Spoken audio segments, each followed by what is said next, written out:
राजस्थान विधानसभा की रिक्त हुई 7 सीटों में दक्षिणी राजस्थान की 84 विधानसभा सीट सबसे महत्वपूर्ण मानी जा रही है। इस सीट पर 2018 में भारतीय ट्राइबल पार्टी के राजकुमार रोत ने जीत हासिल की। पिछले विधानसभा चुनाव से 2 माह पहले राजकुमार रोत ने भारतीय ट्राइबल पार्टी से नाता तोड़कर भारत आदिवासी पार्टी बनाई और उसके बाद उन्होंने इस पार्टी के बैनर तले एक बार फिर अपनी जीत सुनिश्चित की।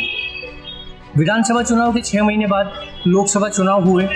राजकुमार रोत भारत आदिवासी पार्टी से चुनाव मैदान में खड़े हुए और उन्होंने भारतीय जनता पार्टी के प्रत्याशी और दिग्गज आदिवासी नेता महेंद्रजीत सिंह मालवीया को लगभग 2.5 लाख वोटों से हराया। इसके बाद भारत आदिवासी पार्टी इस क्षेत्र में अपना वर्चस्व कायम करने को लेकर निरंतर विभिन्न कार्यक्रमों का आयोजन कर रही है। इसी बीच भारत आदिवासी पार्टी से सांसद बने राजकुमार रोत विधानसभा की रिक्त सीटों पर 13 नवंबर को होने वाले चुनाव की घोषणा के बाद भी अन्य राज्यों में अपनी पार्टी के विस्तार का काम लेकर दौड़ रहे हैं, यात्राएं कर रहे हैं, दौरे कर रहे हैं।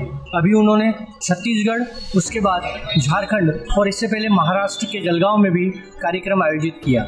इससे राजनीतिक जानकार यह सवाल भी कर रहे हैं कि क्या 84 विधानसभा सीट पर राजकुमार रोत अपनी पार्टी की जीत के प्रति आश्वस्त हैं, जिसके चलते वे चुनाव प्रचार और व्यापक जनसंपर्क जैसा कार्यक्रम छोड़कर अपनी पार्टी के विस्तार के कार्यक्रम को लेकर लगे हुए हैं।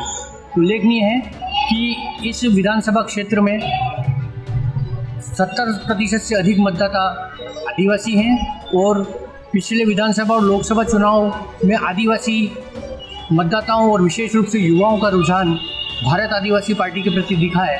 हालांकि राजस्थान में वर्तमान में भारतीय जनता पार्टी की सरकार है और यह सरकार 7 सीटों पर होने वाले उपचुनाव में ऐसी कोई कसर बाकी नहीं रखना चाहती, जिससे यह प्रतीत हो कि सरकार कहीं न कहीं अपने कामकाज को लेकर या चुनावी मैदान में अपनी बात मतदाताओं तक पहुंचाने में नाकाम रही है, ताकि कोई उनके सामने परेशानी न हो।